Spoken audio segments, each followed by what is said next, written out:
Kita masuk pada topik yang keempat, cara belajar memahami Al-Quran untuk pemula.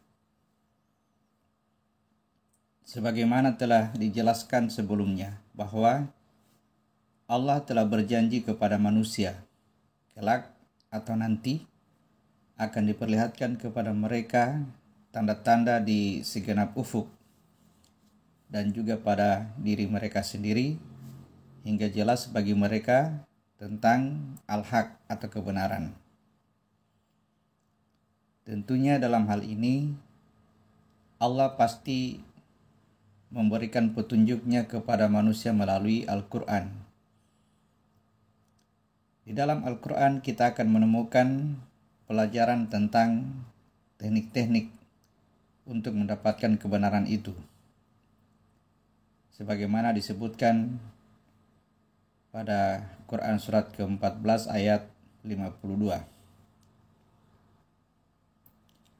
Dan Al-Quran ini adalah penjelasan yang sempurna bagi manusia, agar mereka diberi peringatan dengannya, dan agar mereka mengetahui bahwa Dia adalah Tuhan yang Maha Esa, dan agar orang-orang yang berakal mengambil pelajaran.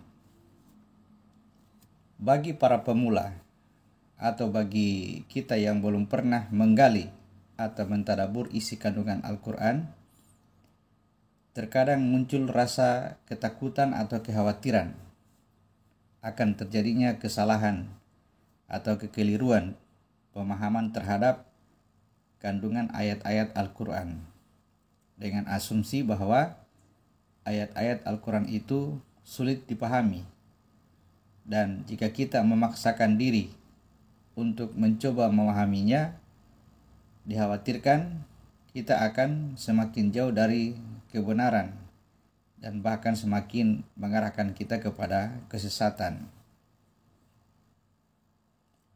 Apa penyebab sehingga munculnya rasa ketakutan atau kekhawatiran yang berlebihan seperti itu? Oleh karena adanya bisikan dari syaitan yang membisikkan ke dalam kalbu yang tertinggal di daerah dada. Informasi yang disampaikannya adalah bahwa keadaan kita sekarang sudah berada di jalan yang lurus. Kita tidaklah tersesat. Maka janganlah belajar mentadabbur Al-Quran, jangan sampai tersesat.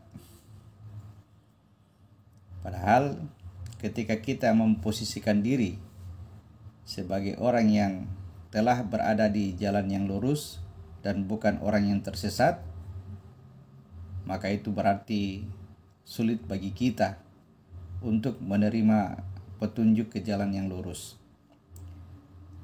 Kalbu kita semakin tertutup sehingga kita tidak menyadari lagi bahwa sehari-harinya kita bermohon kepada Allah agar diberi petunjuk ke jalan yang lurus,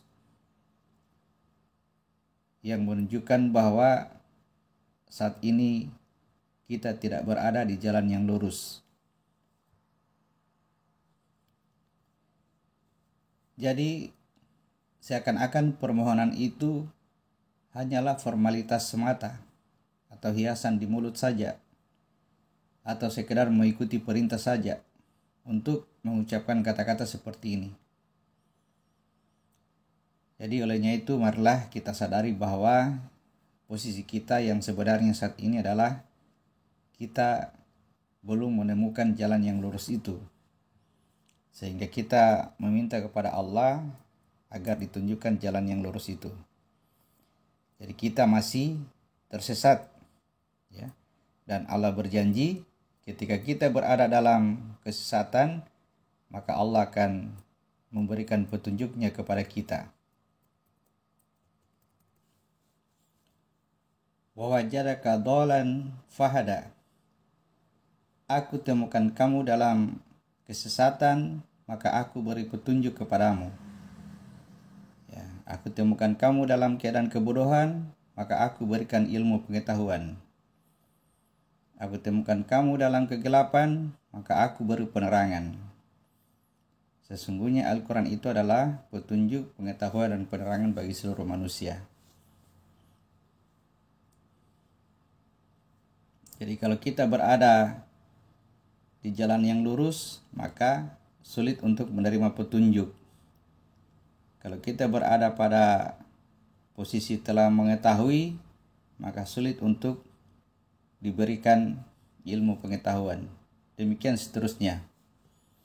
Itulah bisikan-bisikan yang berasal dari setan ke dalam kalbu kita yang berada di wilayah dada tadi.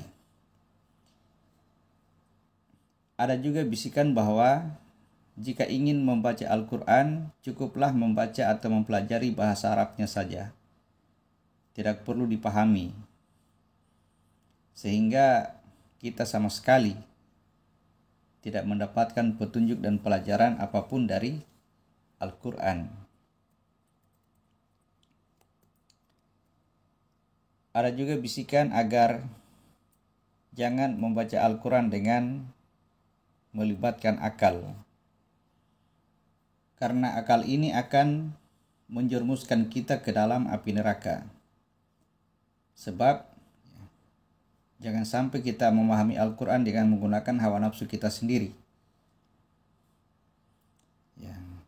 Padahal ketika kita tidak melibatkan akal, maka sulit untuk memahami apa yang kita baca dari Al-Quran. Sementara Al-Quran sendiri penuh dengan bahasa-bahasa perumpamaan atau bahasa-bahasa kiasan. Dan Al-Quran sendiri yang mengatakan bahwa tidak ada yang dapat mengambil pelajaran dari Al-Quran ini kecuali orang-orang yang berakal. Dan masih banyak lagi bisikan-bisikan yang menjadikan kita merasa enggan untuk berinteraksi langsung dengan Al-Quran. Jadi seharusnya kita sudah mulai menyadari diri kita sendiri sebelum semuanya terlambat, bahwa keadaan kita saat ini sangatlah membutuhkan sebuah pegangan hidup, pedoman hidup, atau petunjuk yang lengkap tentang keberadaan diri kita dan sebagainya, yaitu Al-Quran. Maka marilah kita menggali isi kandungan Al-Quran, mentadaburi Al-Quran dengan cara sesuai dengan petunjuk yang diajarkan oleh Al-Quran itu sendiri.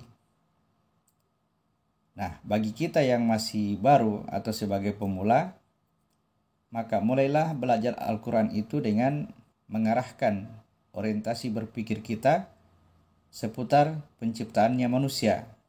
Dalam hal ini adalah penciptaan diri kita sendiri. Sebagaimana yang diajarkan oleh Jibril kepada Muhammad saat pertama menerima wahyu. Kita perhatikan wahyu pertama yang turun surat ke-96 ayat 1-5. Bacalah dengan menyebut nama Tuhanmu yang menciptakan.